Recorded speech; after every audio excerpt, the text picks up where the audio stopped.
보내주심을 감사드립니다.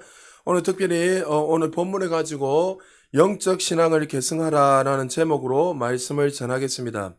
지금 미국 사회나 서구 사회, 유럽 사회, 또 한국 사회 할 것 없이 지금 어떤 분위기가 돌고 있냐면 탈기독교, 다시 말해서 반기독교 이런 주장하는 시대가 되었습니다. 미국이 지금 큰 위기라는 것이 뭐냐면 미국은 청교도 신앙으로 세웠던 나라입니다. 그러니까 여러분 여러 가지 역사적인 인디안 여러 가지 문화도 있지만 사실 여러분 영국에서 보수주의자들이 신앙을 절대적으로 지키기 위해서 메이플라워를 타고 넘어와서 미국이 이렇게 기독교 중심으로 말씀 중심으로 세워진 나라입니다.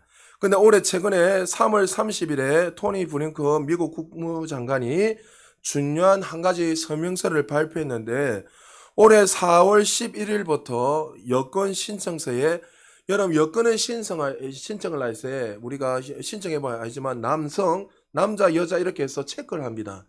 근데 어떤 일이 일어나면 남성과 여성을 체크하는 것뿐만 아니라 제3의 성인 젠더 X를 표기할 수 있도록 발표했습니다.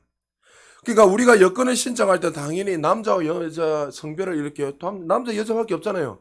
남자와 여자를 성별을 체크를 하는데 이제는 성정체성을 가진 양성의 자들, 성전환자들도 이렇게 자신의 성을 표기할 수 있도록 성젠더에다가 X를 표기할 수 있도록 4월 11일부터 그렇게 할 수 있도록 발표했습니다. 그리고 이 일이 이제 더 확대되어서 2023년도에는 여권뿐만 아니라 다른 서류도 자신의 의사를 따라 젠더 X를 표기할 수 있도록 방침을 발표하게 됐습니다. 미국이 말씀 중심으로 청교도 신앙으로 이렇게 중심으로 나라가 세워졌는데 이제는 하나님의 말씀을 버리고 세속화의 물결이 타오르고 있습니다. 세속화 물결뿐만 아니라 탈기독교, 반기독교가 되어가고 있는 것을 보여주는 한 단면이 되었습니다. 대통령이 성경책 위에 이제 말씀이 세워진 것을 인정하고 이렇게 손을 얹고 선서를 하지만 무늬만 이제 그렇게 얹고 되는 시대가 되었다는 거죠. 미국의 종교를 가지고 있는 사람들이 얼마나 되는가 조사를 해보니까 기독교인이 5년 전보다 6% 떨어졌고 10년 전보다 10% 떨어졌다는 연구 결과가 나왔습니다. 미국 사람들은 아직까지는 63%가 기독교인이라 말하고 있지만 이 수치는 15년 전보다 15% 떨어진 수치입니다. 지금 미국 서구 사회뿐만 아니라 영국 또 유럽 지역이 어떤 분위기가 타오르고 있냐면 탈기독교, 반기독교 이런 사회가 이렇게 평비하게 뛰고 있습니다. 여러분 지금 미국과 영국만 그렇습니까? 지금 한국 사회도 예외가 아닙니다. 최근에 한국 종교인구를 발표한 통계가 있는데 한번 띄워보십시오. 띄워보니까 2004년도에 전체 종교인구는 54%였는데 이제 2014년도가 어떻게 50%가 되었고 2021년도에는 종교를 가진 사람들이 이제 40%로 감소하게 되었습니다. 2021년도에 남성 비율을 보면 34% 굉장히 떨어진 수치를 보게 되는데 정말 심각한 것은 19세에서 29세의 비율을 보면 어떻습니까? 20대의 비율이 22%밖에 종교를 가지고 있지 않다는 거죠. 당연히 이런 상황은 기독교에도 그대로 적용이 돼서 이제 청년들이 점점 교회를 떠나는 현실이었습니다. 이제는 인구가 옛날같이 않아서 주일학교는 기정사실로 많이 줄어드는 것은 사실입니다. 하진이한테도 제가 고등학교 너가 한 반 몇 명이냐 하니까 18명이래요. 제가 다닐 때는 60명이었는데 초등학교 때는 저는 국민학교였죠. 초등학교 때는 그러니까 오전만 5만원 나눠가지고 70명, 80명 내에서 맞죠? 그 정도로 숫자가 많았어요. 근데 지금 아이들이 한 반에 10명, 열몇 명, 12명, 18명, 어떤 학교는 폐교가 되고 그 정도로 사실 아이를 많이 낳지 않기 때문에 숫자가 줄어드는 것들은 이해는 되지만 그러나 주일 학교가 그만큼 더 줄어들었다는 거죠. 근데 사실 이 기독교 연구 조사를 보면 주일학교 학생들이 줄어든 이유는 사실 이 인구 때문에 줄어든 거 있지만 사실 근본적인 이유가 있다는 거죠. 교회학교 위기 유발을 보니까 어떻게 됐냐면 첫 번째 원인이 뭡니까? 부모 요인이었어요. 부모 요인 때문에 83.2% 그러니까 교회를 떠나는 이유가 뭐냐면 사실 10명 중에 8명, 9명이 교회를 떠나는 가장 큰 이유는 뭐 교회 규모, 뭐 어떤 여러 가지 설교, 뭐 이런 저런 것들이 아니라 첫 번째 가장 높은 순위가 바로 부모님 때문이었다는 거죠.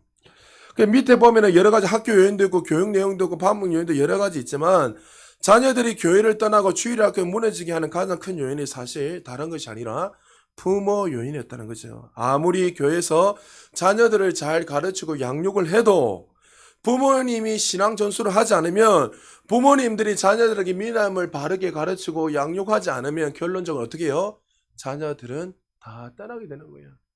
여러분 초등학교 때는 아이들에게 협박을 하고 중학교, 고등학교 때는 협박이 어떻게 보면 협박이 먹힐 수는 있어요.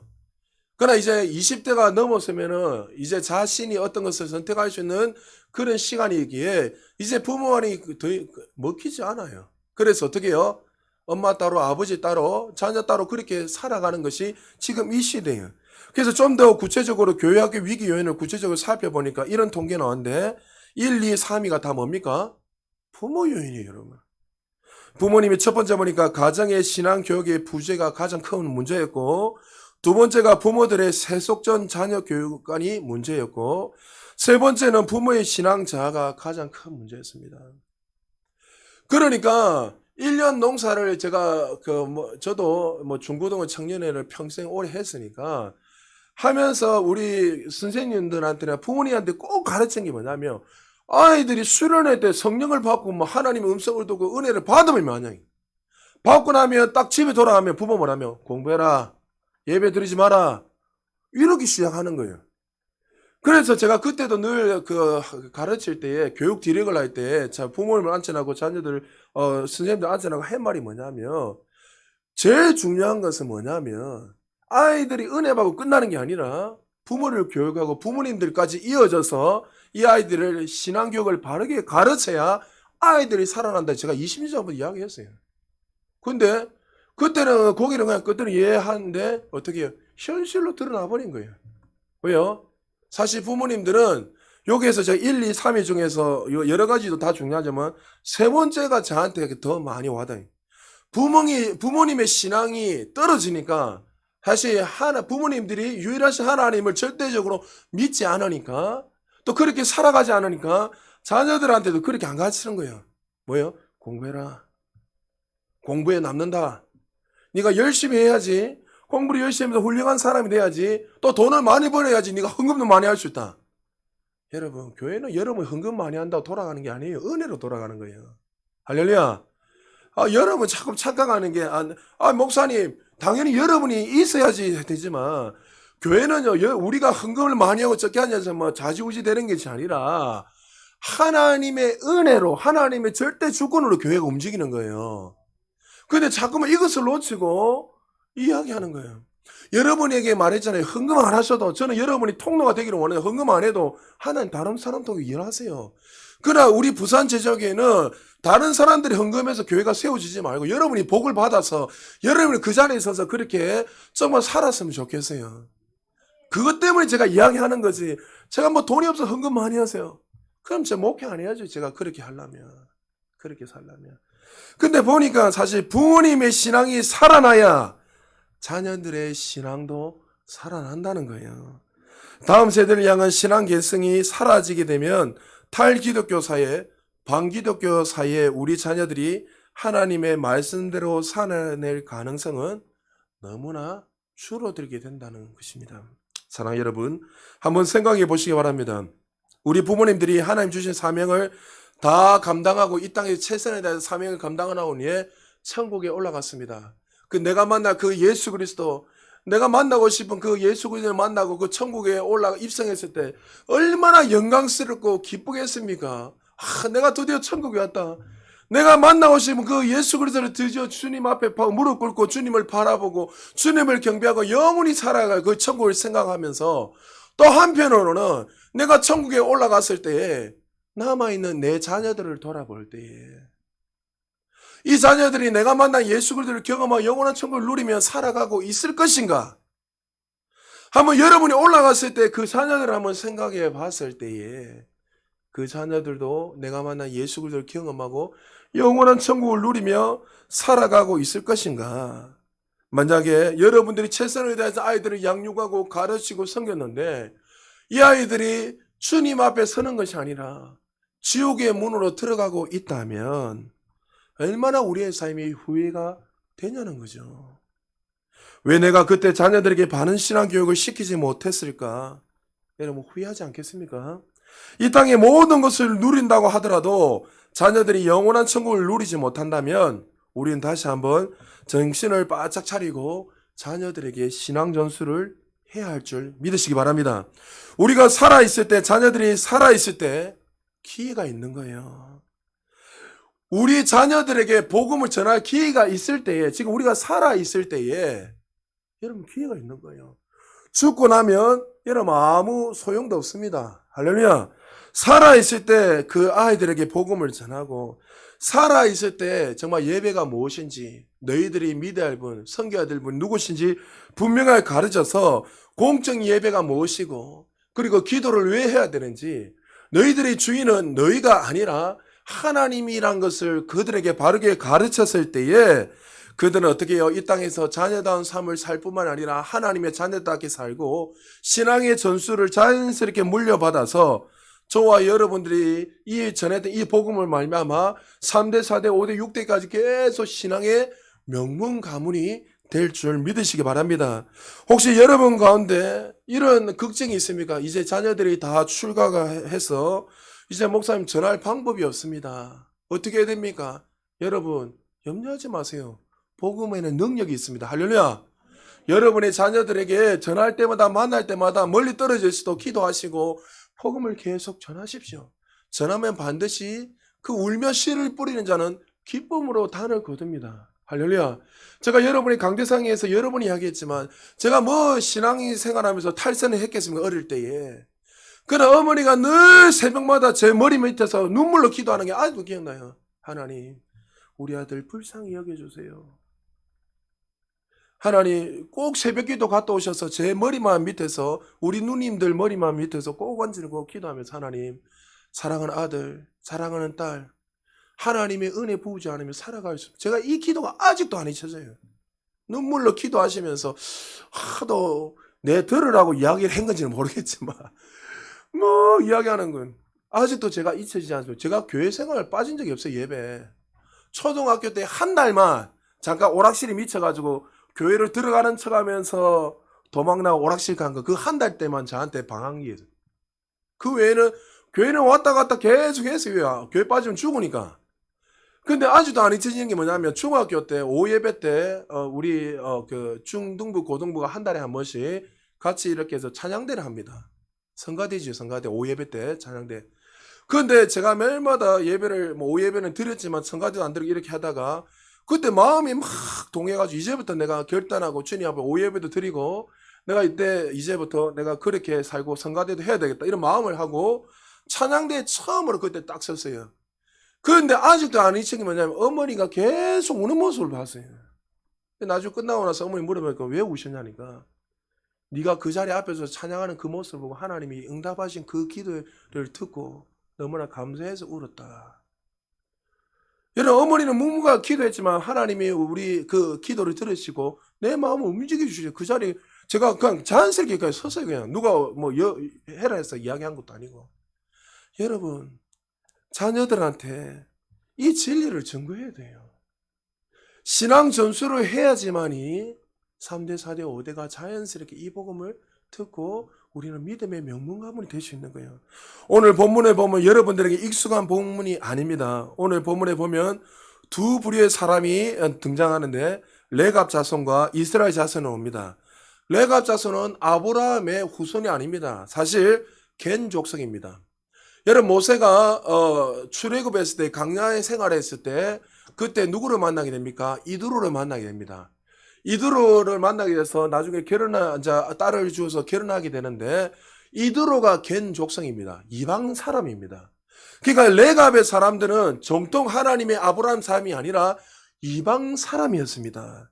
그런데 이 이방 사람이었던 이 겐 족성의 후손인 레갑 사람들은 계속 신앙의 전수를 받아서 오늘 본문에서 하나님이 축복하는 사람을 오고, 또 반대로 이스라엘 백성들은 하나님이 택함 받은 백성이 선민이었어요. 하나님이 그들을 향해서 정말 많은 축복을 주시고 은혜를 부어주셨지만 그는 하나님을 싫어버리고 우상을 섬기며 따르며 살았던 자들이 바로 이스라엘 백성들이었습니다. 그러나 하나님은 정말 이스라엘 백성들의 마음을 보면 얼마나 아파하셨습니까? 그 아파하셨던 그 마음을 가지고 레갑 사람들을 통해서 그들에게 말씀을 전함을 통해서 그들도 레갑 사람들처럼 살기를 원하는 마음으로 하나님이 예레미야 선지자를 통해서 그들에게 보여주시는 오늘의 말씀입니다. 자, 그렇다면 오늘 이 레갑 사람들이 오랜 시간 동안 긴 세월 동안 어떻게 신앙스러운 전수가 잘 되었고 그들이 하나님 주신 그 축복을 누릴 수 있었던 비결이 무엇인가? 오늘 본문에 두 가지로 말하고 있습니다. 우리 첫 번째, 우리 같이 한번 읽어볼까요? 시작. 하나님을 향한 믿음의 유산을 계승했습니다. 예, 하나님을 향한 믿음의 유산을 그들은 계승했습니다. 그들은 하나님을 향한 믿음의 유산을 자연스럽게 자녀들에게 올바르게 바르게 가르치고 물려주었습니다. 하나님을 믿는다는 것은 신약이든 구약이든 지금이든 간에 기적의 복음 아닙니까? 저와 여러분들이 이 자리에 앉을 수 있는 것은 내가 믿음에 대해서 믿어진 것이 아니라 하나님의 절대적인 은혜입니다. 할렐루야. 그러나 이 믿는 것은 하나님의 은혜이지만 하나님이 우리에게 백성답게 살아가게 하는 것은 하나님 은혜로 되는 것이 아니라 내한테 책임이 있는 거예요. 내가 하나님의 자녀가 된 이후에 반드시 해야 되는 건 뭐냐면 하나님의 자녀답게 살아가는 것은 하나님의 책임이 아니라 누구의 책임이에요? 내가 어떻게 살아가냐는 내 책임이란 거죠. 하나님을 영화롭게 하는 것, 끊임없이 우리가 살아내야 할 삶인 것을 믿으시기 바랍니다. 오늘 레갑 사람들이 하나님 앞에 어떻게 살았는지 오늘 본문 1절, 2절에서 이렇게 말씀하고 있습니다. 우리도 같이 한번 읽겠습니다. 시작. 유다의 요시야 왕의 아들 요아김 때에 여호와께서 말씀이 예레미야에게 임하여 이르시되 너는 레갑 사람들의 집에 가서 그들에게 말하고 그들을 여호와의 집 한방으로 데려다가 포도주를 마시게 하라 하시니라. 하나님 말씀이 예레미야에게 임합니다. 어떻게 해요? 너는 가서 레갑 사람들을 찾아가서 그들의 여호와의 집에 모이게 해서 그들에게 포도주를 다 마시게 하라고 레갑 사람들을 다 부릅니다. 그런데 레갑 사람들이 마시지 않습니다. 너무나 이상한 일이 일어납니다. 선지자가 하나님의 선지자, 하나님의 대리자였던 이 선지자만은 그 당시에 마치 신의 명령을 절대적으로 순종해야 돼요. 그런데 너희들 와서 포도주를 다 따라놓고 마시는데 마시지 않습니다. 자, 우리 6절, 7절에 왜 마시지 않았습니까? 우리 같이 읽겠습니다. 시작. 그들이 이르되 우리는 포도주를 마시지 아니하겠노라. 레갑의 아들 우리 선조 요나답이 우리에게 명령하여 이르기를 너희와 너희 자손은 영원히 포도주를 마시지 말며 너희가 집도 짓지 말며 화종도 하지 말며 포도원을 소유하지도 말고 너희는 평생 동안 장막에 살아라. 그리하면 너희가 머물러 산 땅에서 너희 생명이 길리라 하였으므로. 아멘. 하나님의 대리자 예레미야가 그들에게 포도주를 마시라고 했지만 그들은 거부합니다. 그 이유가 뭡니까? 레갑 선조인 요나답의 명령 때문에 했습니다. 너희들은 절대로 포도주를 마시지 말고 집도 짓지 말고 포도원도 소유하지 말고 평생도록 장막에서 강야에서 그에서 거하며 살아라고 요나답, 그 선조였던 요나답이 그들에게 명령하였기에 그들은 그 말씀을 끝까지 지키며 살고 있었다는 거죠. 여러분, 요나답이 누구입니까? 요나답은 당시 지금으로부터 예레미야가 지금 말씀을 받을 때 전 300년 전의 사람입니다. 여러분, 300년 전 때 이스라엘의 왕이 누구입니까? 이스라엘의 가장 악한 왕이었던 아합 왕이었습니다. 아합 왕과 이세벨 왕비가 이 이스라엘을 통치할 때 요나답이 살고 있었습니다. 이 아합 왕이 어떤 왕이었습니까? 그는 최고의 악한 왕이었고 이스라엘 백성들을 하나님을 버리게 하고 우상을 숭배하며 살게 했던 이세벨이 나중에 죽을 때 어떻게 죽습니까? 자기를 죽이러 왔을 때 성 꼭대기에서 얼굴에 화장을 하다가 떨어져 죽었습니다. 그 정도로 이 이세벨, 이 이방 여자 이 이세벨은 악한 여왕 중에 자기가 죽음 앞에서도 화장을 하면서 당당하게 이렇게 서 있었던 사람. 그러니까 여러분, 남자 여자 잘 만나기 주님 축복합니다. 결혼 잘해야 돼요. 이 아합 왕도 처음에 안 그랬어요. 이세벨을 잘못 만나가지고 옆에서 계속 계속 속삭이는 거예요. 이렇게 해라, 저렇게 해라, 요렇게 해라, 저렇게 해라. 말씀에서 벗어나면 받아들이면 안 되는데 여자 말, 아내 말 잘 따라야 돼요. 그러나 말씀에 벗어난 거는 따르면 안 돼요, 여러분. 할렐루야.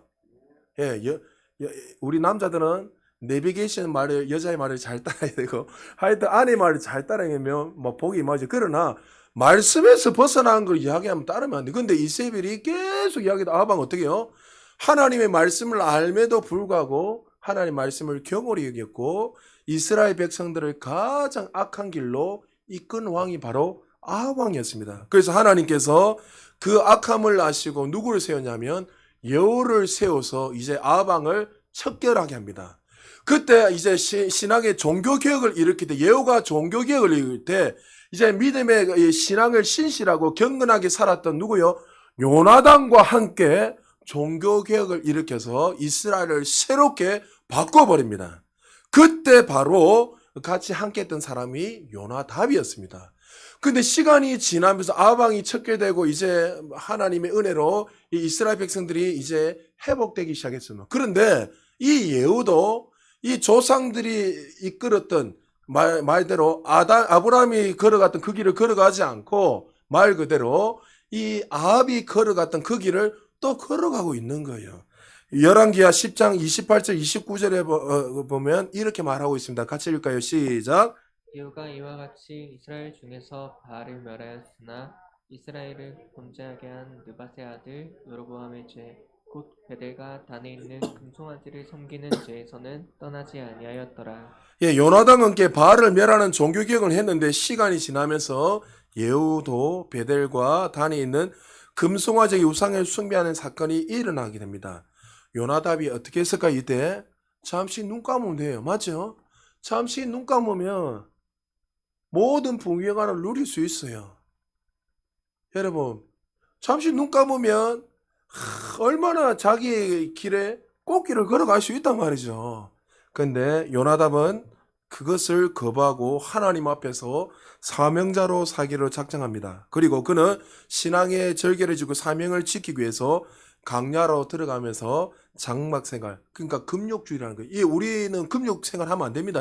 그때는 그것이 맞기 때문에 하는 것이고, 신앙의 절개를 지키기 위해서 강야에 들어가서 장막을 치고 그 금욕생활하면서 극단적인 경건생활을 하는 거예요. 유일하신 하나님을 바라보면서 신앙의 절개를 왜?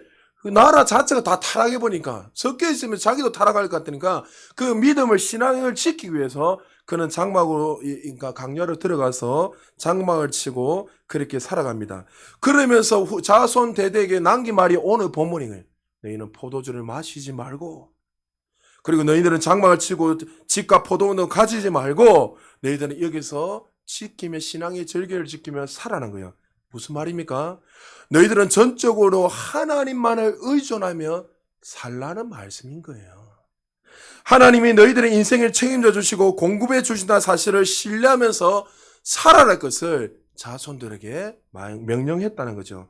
그들은 세상 속에서 살아갔지만 세상 문화에 오염되지 않고 절대적으로 하나님을 신뢰하며 살았던 하나님의 백성이 바로 레갑의 자손들이었습니다.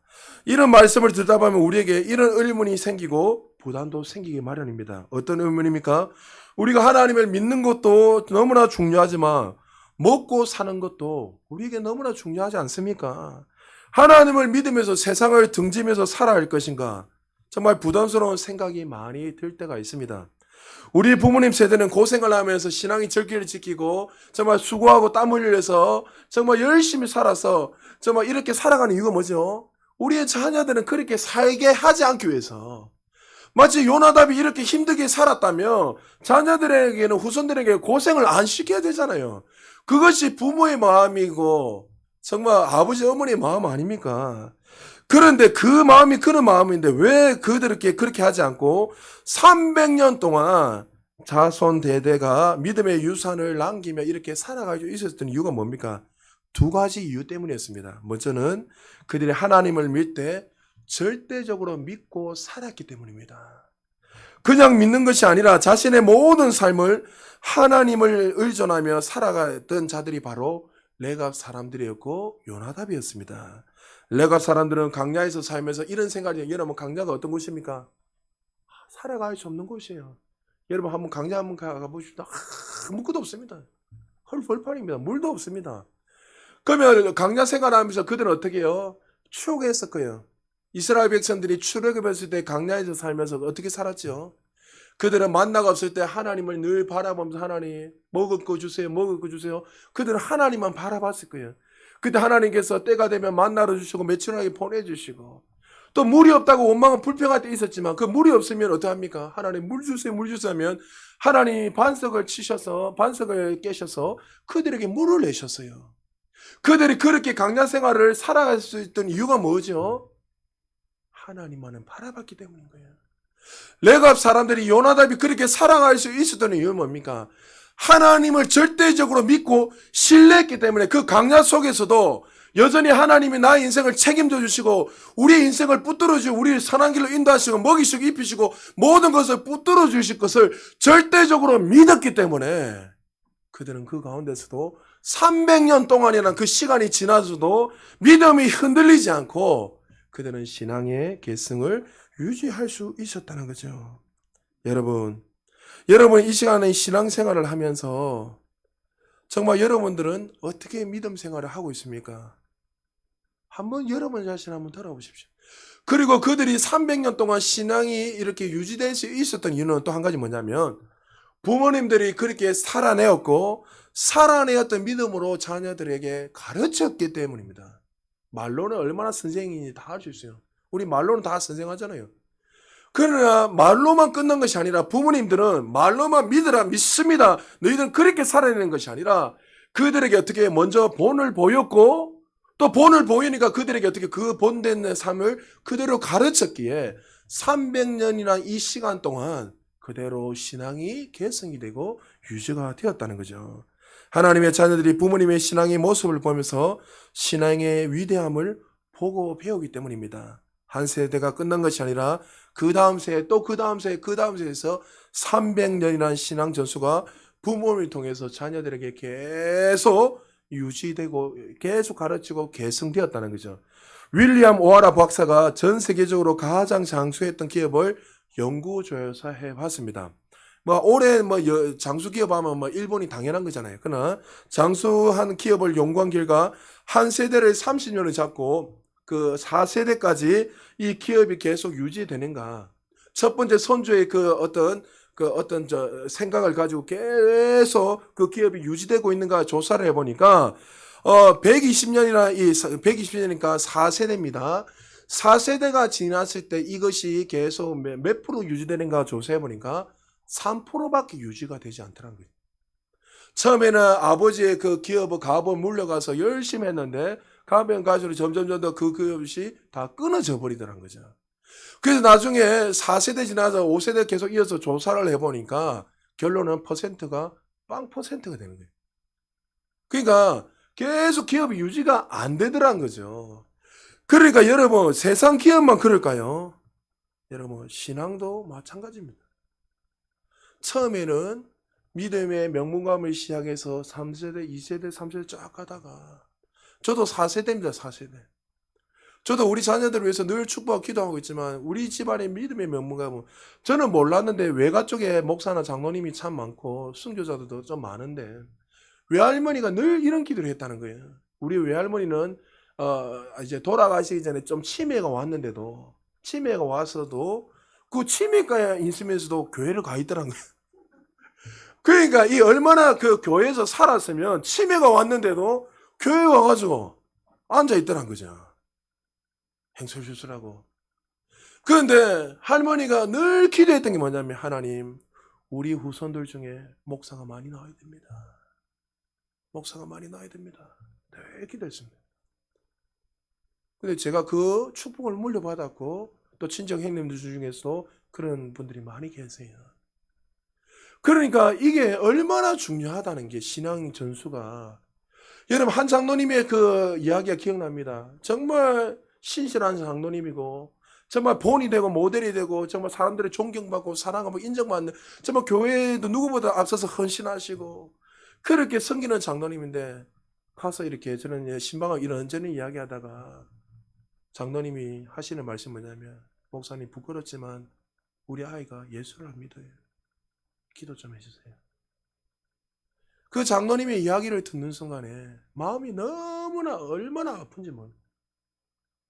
여러분, 세상의 기업도 3세대, 4세대가 되면 다 사라져버리고 다 끝나버리는데 이 믿음의 이 신앙 전수가 우리가 계속 전수하지 않으면 여러분 때는 정말 영광을 볼 수 있을지는 모르지만 여러분만 신앙생활 잘하고 해서 천국 가는 게 아니라 내가 죽고 나니 만약에 이 신앙 전수가 되어 있지 않다면 그것이 정말 하나님의 자녀다운 삶을 우리가 살아가고 있었는지 한번 우리는 물어봐야 된다는 거죠. 가정마다 나름대로 추구하는 전통이 있고 다 가풍이 있고 다 좋습니다. 그러나 정말 자녀들에게 믿음의 유산을 남기기 위해서 얼마나 저와 여러분들이 특별히 부모님들이 애쓰고 있는지 한번 우리는 물어봐야 돼요. 자녀들이 유일하신 하나님은 나의 구주를 믿고 코람되고 하나님 앞에서 살아갈 수 있도록 자녀들이 얼마나 저와 여러분들 기도하고 노력하고 있는지 한번 물어보셔야 돼요. 육신의 가정은 하나님 은혜를 받았지만 영의 가정은 하나님의 은혜와 부모님들의 전적인 헌신이 있어야만 가능하다는 거예요. 우리 자녀들에게 어떻게 신앙 교육을 해야 할까? 여러분, 말보다 삶으로 나타내 줄 믿으시기 바랍니다. 할렐루야. 제가 여러분들에게 왜 예배 때마다 아이들을 같이 앉히라는 이유는 여러분의 예배드리는 모습을 통해서 자녀들이 자연스럽게 보게 되는 거예요. 우리 교회가 나중에 계속 커져도 우리는 계속 여러분 우리 아이들 수요일이든 금요일이든 주일 예배든 같이 예배 드릴 거예요. 할렐루야. 그렇지만 여러분들이 시끄럽다 하더라도 그런 약간 어수선한 분이 있더라도 가르치면서 아이들이 여러분이 헌금을 드리는 모습을 보고 여러분이 예배 드리고 찬양하는 모습, 기도하는 모습을 통해서 자녀들은 닮아가는 거예요. 여기에서 막 예배자로 살아간 것이 아니라 삶의 모습 속에서도 우리 부모님들이 나타나야 돼요. 할렐루야. 그렇게 될 때 신앙의 전수는 자연스럽게 나타나는 거예요. 오늘 이 시간에 우리 부모님들에게 진지하게 한번 여러분 물어보고 싶습니다. 정말 자녀들을 하나님의 말씀으로 양육하고 가르치고 키우기를 원하십니까?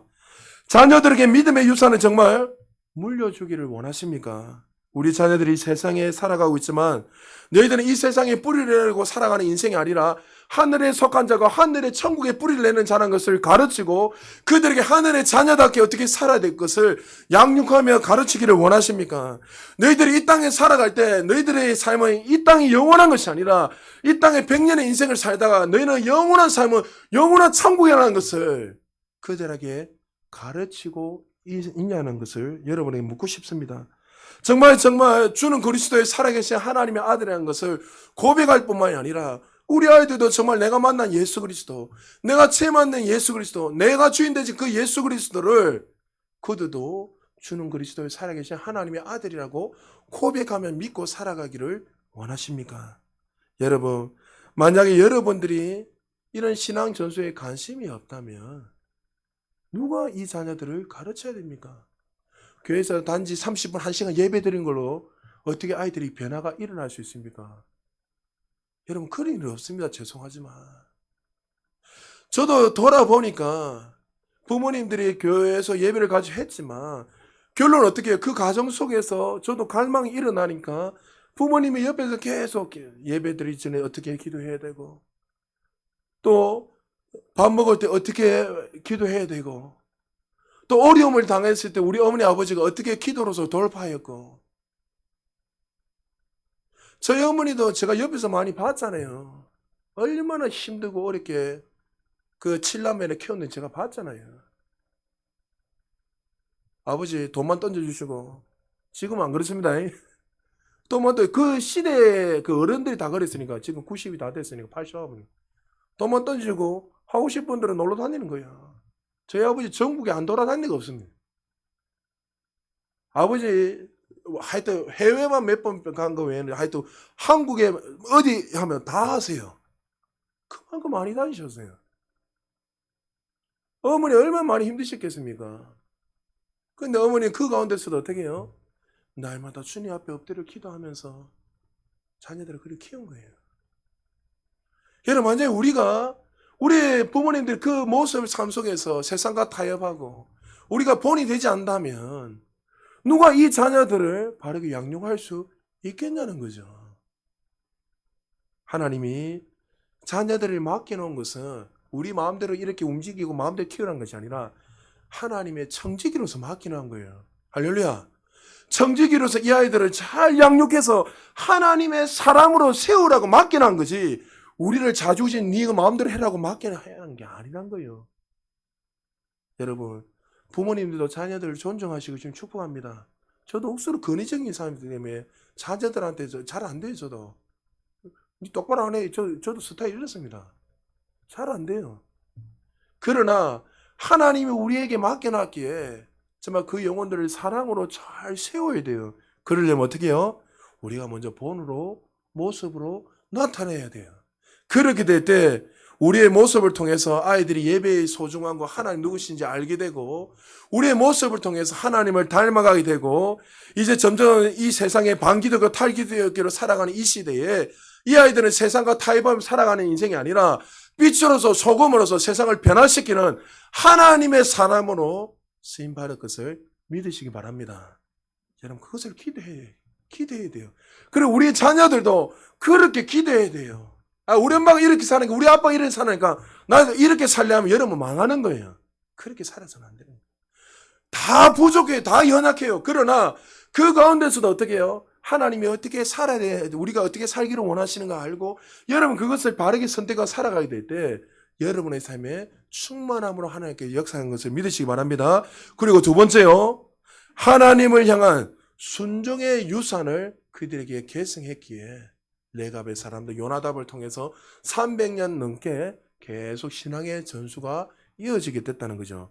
여러분 따라합시다. 생명보다 소중한 것은 사명이요, 사명보다 더 소중한 것은 순종이다. 할렐루야. 그러니까 우리는 행하는 것이죠.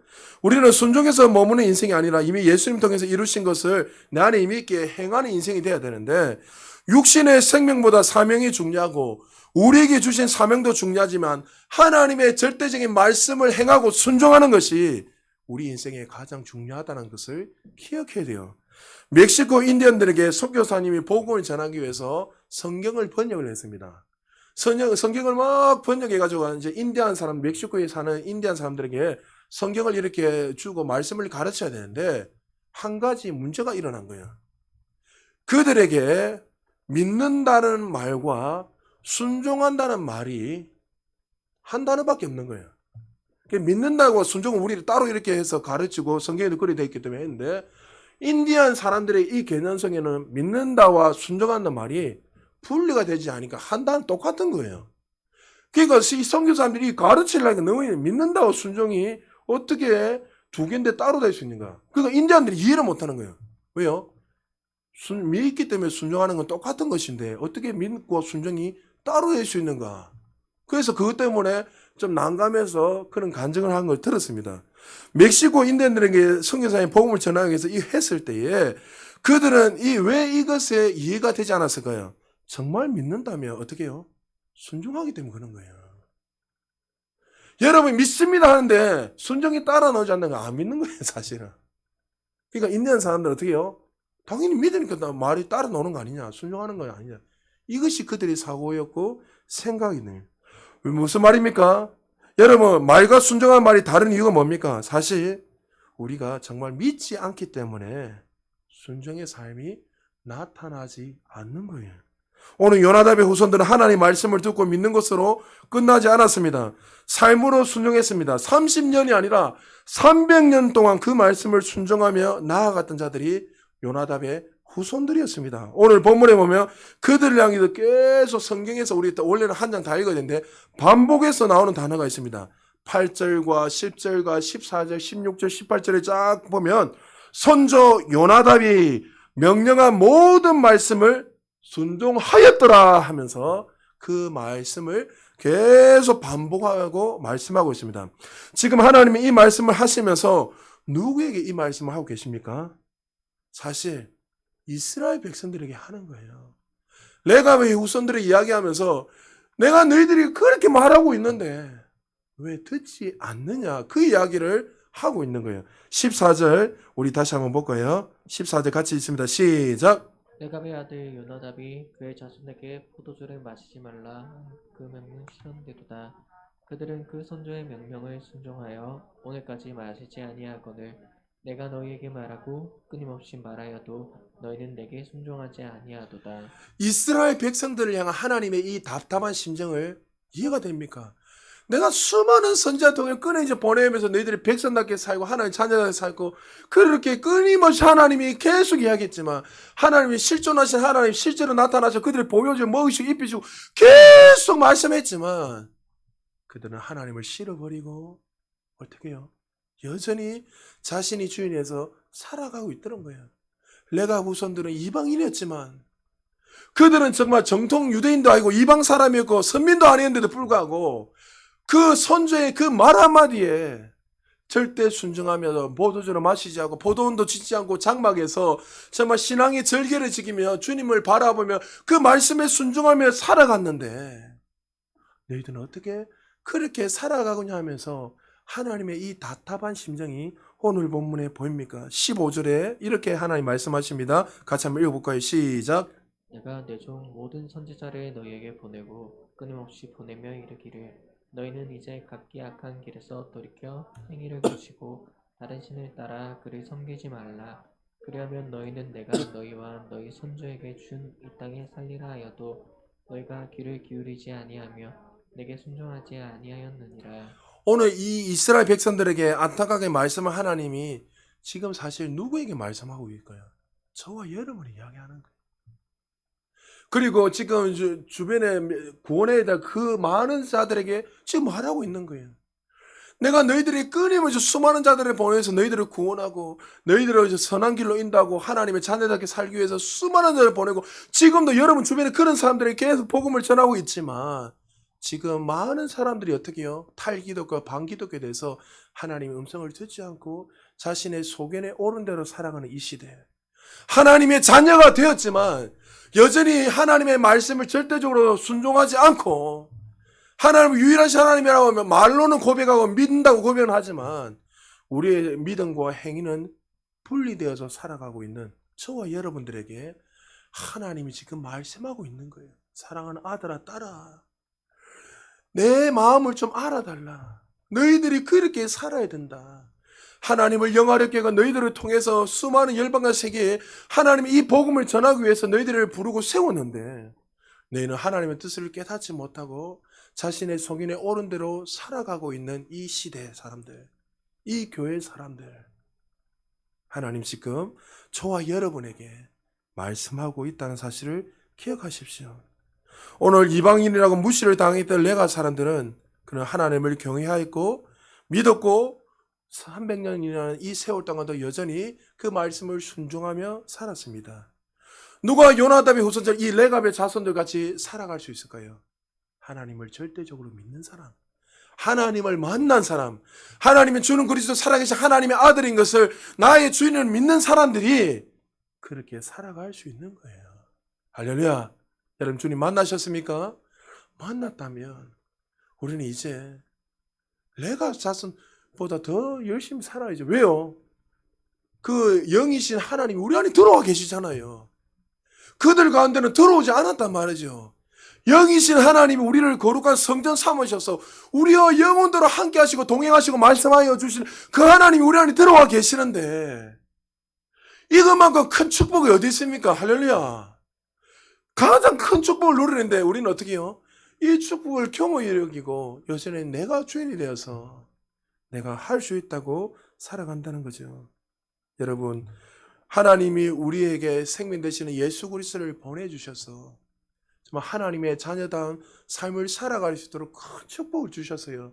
축복을 주고 그 은혜를 깨달았다면 이제는 내가 주인이 되어서 살아가는 인생이 아니라 이제 하나님의 자녀답게 말씀에 순종하며 로마서 12장 1절 2절에 어떻게 해요? 너희는 이 세대를 본받지 말고 하나님이 뜻 가운데 쉽게만 하나님 기뻐하시고 온전한 뜻이 무엇인지 그 분별하면서 사는 것이 우리의 존재 이유예요. 할렐루야.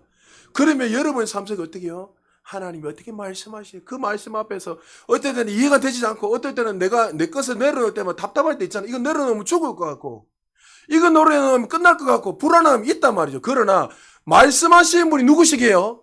전능하신 하나님이시기에 우리는 순종하는 거예요. 할렐루야.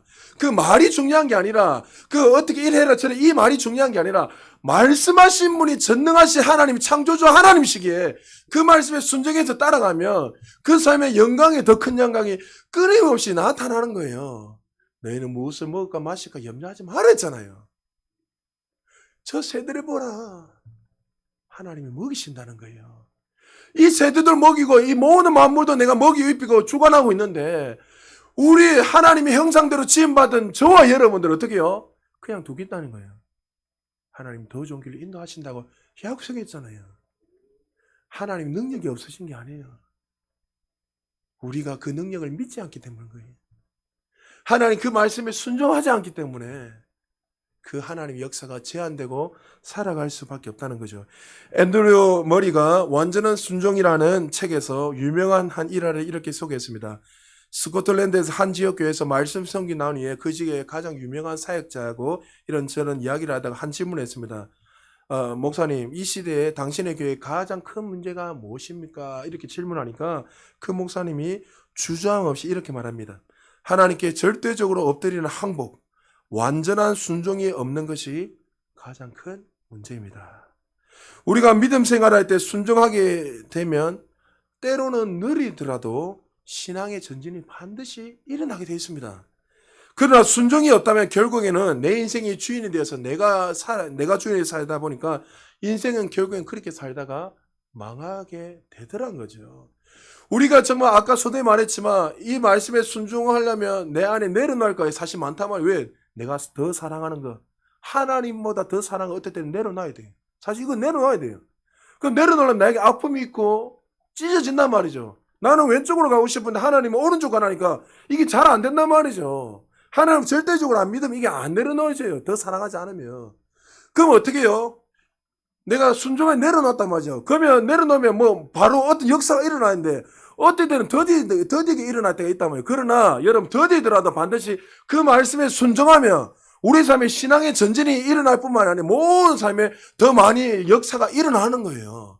그러나 순종하지 않으면 그 사람은 10년이 지나 20년이 지나도 여전히 그 자리에 머물러 있고 오히려 더 퇴보되고 그렇게 살다가 인생이 끝나더라는 거죠. 그렇습니다. 하나님 향한 믿음은 너무나 중요합니다. 그러나 그 믿음이 정말 진실한 믿음인지 보기 원한다면 하나님이 향한 진정한 순종, 행함이 우리의 삶에 따라야 된다. 여러분 야고보 사도가 행함이 없는 믿음 무슨 믿음요? 죽은 믿음이에요. 여러분 믿음은 중간이 없어요. 여러분이 안 믿으면 그 사람은 죽은 거예요. 근데 나는 아니다 이렇게 말하는 게 아니에요. 행하지 않으면 그 사람은 죽은 거고 없는 거예요 사실. 근데 자꾸 우리는 어떻게 해요? 자꾸 정당화시켜요. 아 나는 여전히 믿음 믿습니다. 여러분 우리 공부했기 때문에 우리 안에 있어요. 분명히 있잖아요. 그러나 그것을 나타내지 않으면 아무 역사가 일어나지 않는다는 거예요. 그냥 카드를 하면서 10년도 20년도 언젠간 되겠지. 여러분 이런 역사는 없어요. 내가 말씀에 의지해서 행할 때 할렐루야 베드로에게 뭐랍니까? 야 그물을 들어서 던져라. 내가 만약 오른쪽에 그물을 던져놨다면 하나님이 왼쪽으로 던지라면 그 그물을 드는 건 누가 하는 거예요? 내가 드는 거예요. 들어서 순종함으로 던질 때에 놀라운 기적의 역사가 일어나는 거예요. 할렐루야. 그것이 바로 행할 때 일어나는 거예요. 여러분 정말 우리 부모님들이 자녀들에게 신앙을 가르칠 때 무엇으로 하나님을 증명할 수 있죠? 이 행하는 모습을 통해서 삶을 통해서 자녀들이 보여주는 거예요. 저는 어릴 때에 우리 한남교회에서 배운 게 하나인 게 뭐냐면 물질에 대한 것을 배웠어요. 그래서 우리 서진우 목사도 한남교회 제가 해줘서 거기서 2년 동안 사역하다고 왔는데 그래서 서진우 목사 저한테 이렇게 한 게 그 교회는요 교육자 정말 편하게 교육자들 하다 보면 왜요? 교인들이 다 하거든요 알아서. 그러니까 뭐 합시다 하면 헌금이 그냥 막 쌓여 있어요.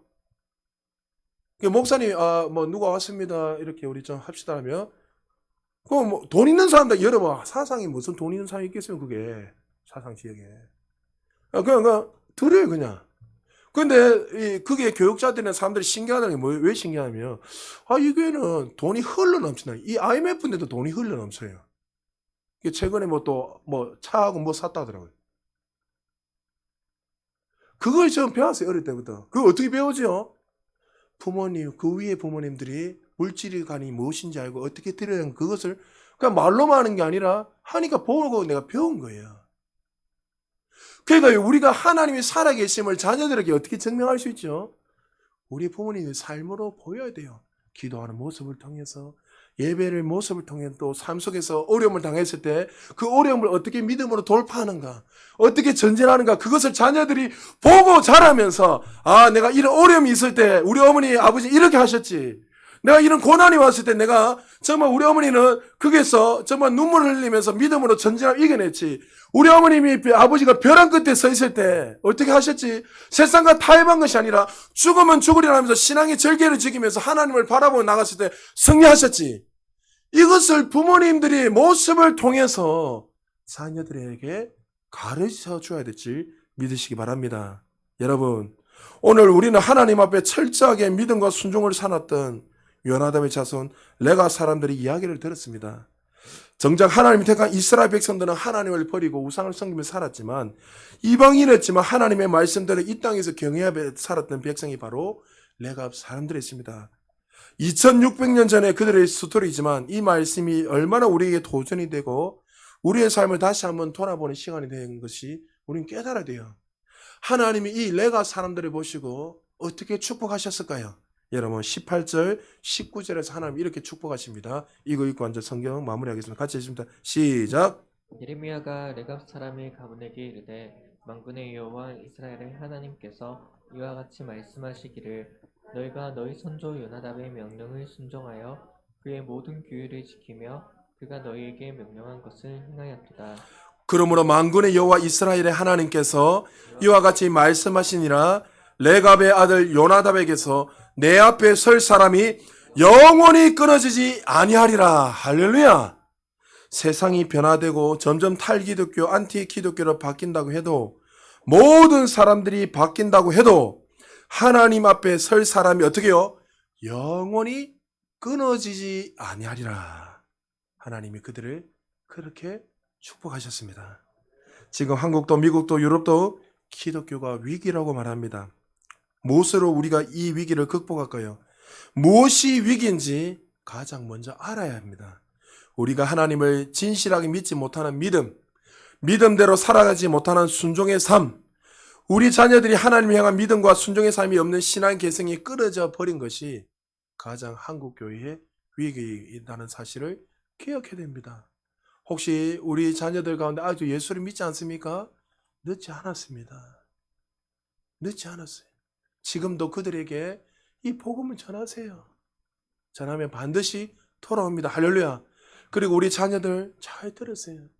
우리 부모님들이 만난 그 예수 그리스도를 여러분들을 만나고 여러분들도 유일하신 하나님을 의지하고 이 땅에서 살아가게 될 때 오늘 레갑 자손의 축복하신 것처럼 하나님 앞에 서는 날이 선 사람들, 쉽게 말해서 끊어지지 않고 영원하게 하나님께서 그 가게들을, 그 자손들을 축복하시고 인도해 주실 것입니다. 여러분, 오늘 주일학교로 헌신하는 우리 주일학교 친구들, 그리고 우리 모든 우리 부모님들, 오늘 가정의 달을 맞이해서 다시 한번 더 말씀을 통해서 신앙의 전수가 유산을 잘 물려줘서 여러분을 통해서 정말 우리 부산 제자가 더욱더 정말 다음 세대, 그 다음 세대가 든든히 세워져서 5대 6대주에 정말 이 복음을 전가하는 하나님의 사람들, 또 부산 제자의 모든 백성들 되시기를 주의 이름으로 축복합니다.